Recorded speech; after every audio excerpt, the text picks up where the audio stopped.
भोले भगवान श्री कृष्ण की जय। गुरु नारायण भगवान की जय। समस्त भक्तों की जय। श्रीमद् भागवत के जो तीसरी जगह जो है भगवान के अवतारों का वर्णन है वो 11वें स्कंद के चौथे अध्याय में है। अब हम उसको पढ़ेंगे। राजा निमि ने पूछा, योगेश्वरों, भगवान स्वतंत्रता से अपने भक्तों की भक्ति के वश होकर अनेकों प्रकार के अवतार ग्रहण करते हैं और अनेकों लीलाएं करते हैं। आप लोग कृपा करके भगवान की उन लीलाओं का वर्णन कीजिए जो वे अब तक कर चुके हैं, कर रहे हैं या करेंगे। इससे पूर्व की कथा मैं थोड़ा सा आपको बता देता हूँ कि नारद जी जो है एक बार भगवान वासुदेव के यहाँ जो है पहुँचे थे। जो मैं अपने भगवान के पिता जो है वसुदेव जी से मिले और वसुदेव जी ने उनका बड़ा स्वागत सत्कार किया और उसके बाद जो है उनसे कहा कि आप हमें कोई कल्याण का साधन बताइए। तो नारद जी ने जो है उनको राजा निमि के साथ 9 योगेश्वरों की कथा सुनाई थी। तो ये जो प्रसंग हम पढ़ रहे हैं इसमें वो राजा निमि जो है उन 9 योगेश्वर में से जो है उन एक योगेश्वर से वो प्रार्थना कर रहे हैं कि आप हमें ये सुनाइए और वो उनका उत्तर दे रहे हैं।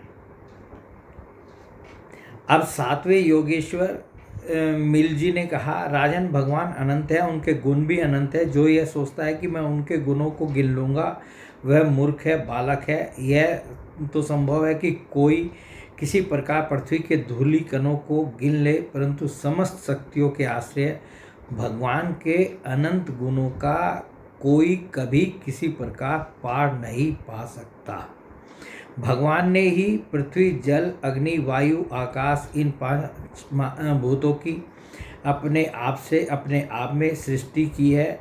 जब वे इनके द्वारा विराट शरीर ब्रह्मांड का निर्माण करके उसमें लीला से अपने अंश अंतर्यामी रूप से प्रवेश करते हैं, भोक्ता रूप से नहीं, क्योंकि भोक्ता तो अपने पुण्यों के फलस्वरूप जीव ही होता है। तब उन आदिदेव नारायण को पुरुष नाम से कहते हैं। यही उनका पहला अवतार है। उन्हीं के इस विराट ब्रह्मांड शरीर में 3 लोक स्थित हैं। उन्हीं की इंद्रियों से समस्त देहधारियों के ज्ञानेंद्रियों और कर्मणेंद्रियाँ बनी हैं। उनके स्वरूप से ही स्वतः सिद्ध ज्ञान का संचार होता है। उनके श्वास प्रश्वास से सब शरीरों में बल आता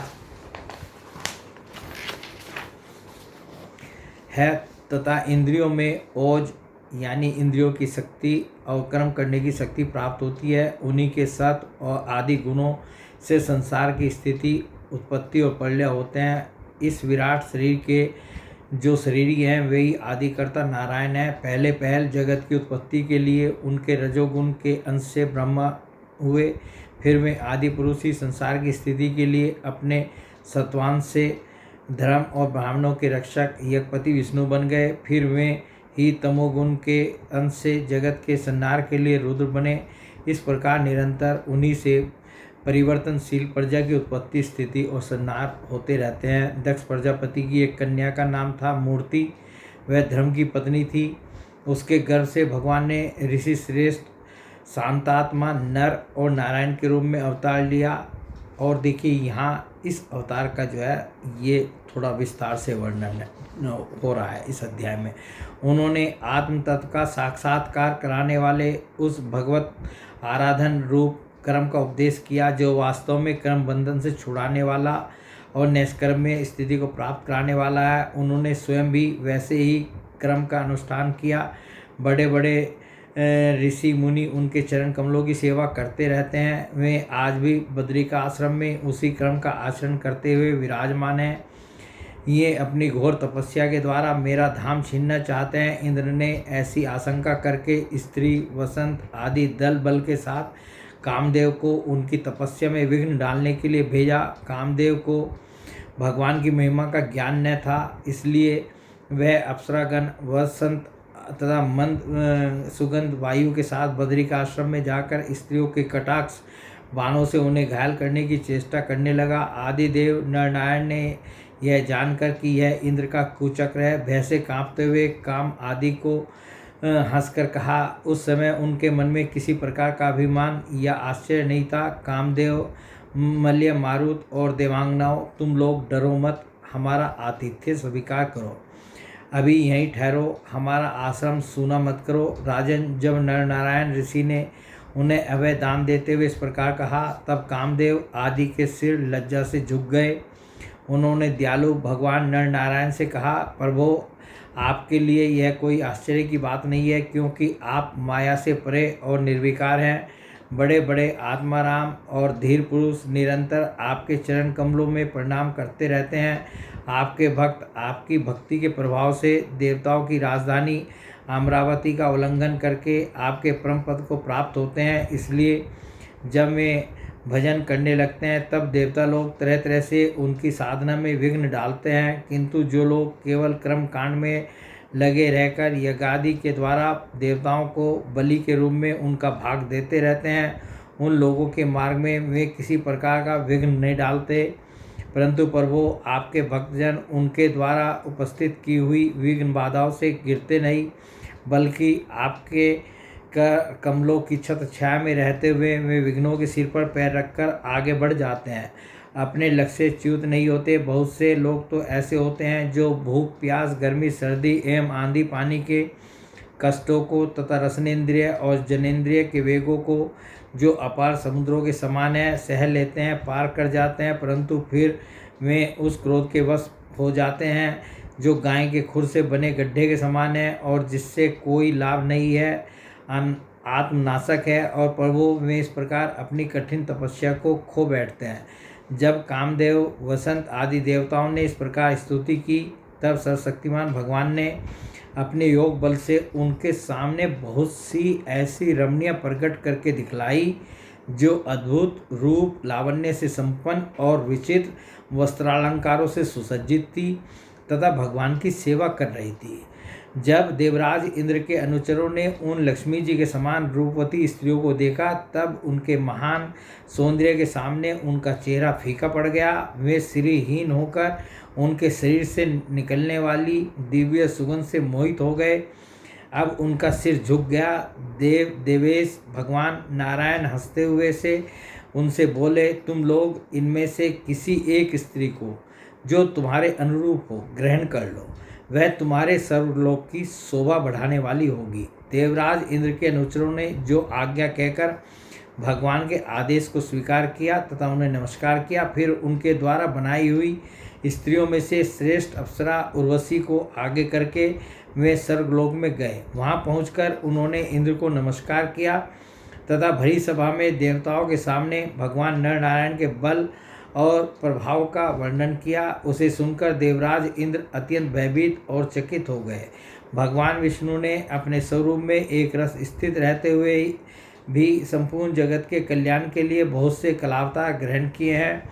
विदेहराज, हंस, दत्तात्रेय, सनक, सनंदन, सनातन, सनत कुमार और हमारे पिता ऋषभ के रूप में अवतीर्ण होकर उन्होंने आत्म साक्षात्कार के साधनों का उपदेश किया है। अब ये देखिए, इन सब का जो है इसमें एक वाक्य में ही वर्णन आ गया। हंस, दत्तात्रेय, सनक, सनंदन, सनातन, सनत कुमार और हमारे पिता ऋषभ के रूप में अवतीर्ण होकर उन्होंने आत्म साक्षात्कार के साधनों का उपदेश किया। उन्होंने ही हैग्रीव अवतार लेकर मधु कैटभ नामक असुरों का संहार करके उन लोगों के द्वारा चुराए हुए वेदों का उद्धार किया है। प्रलय के समय मत्स्यावतार लेकर उन्होंने भावी मनु, सत्यव्रत, पृथ्वी और औषधियों की, धन्यादि की रक्षा की और वरावतार ग्रहण करके पृथ्वी का रसातल से उद्धार करते समय हिरण्याक्ष का संहार किया। ये सत्यव्रत जी की कथा जो है हम विस्तार से सुनेंगे आगे भागवत में।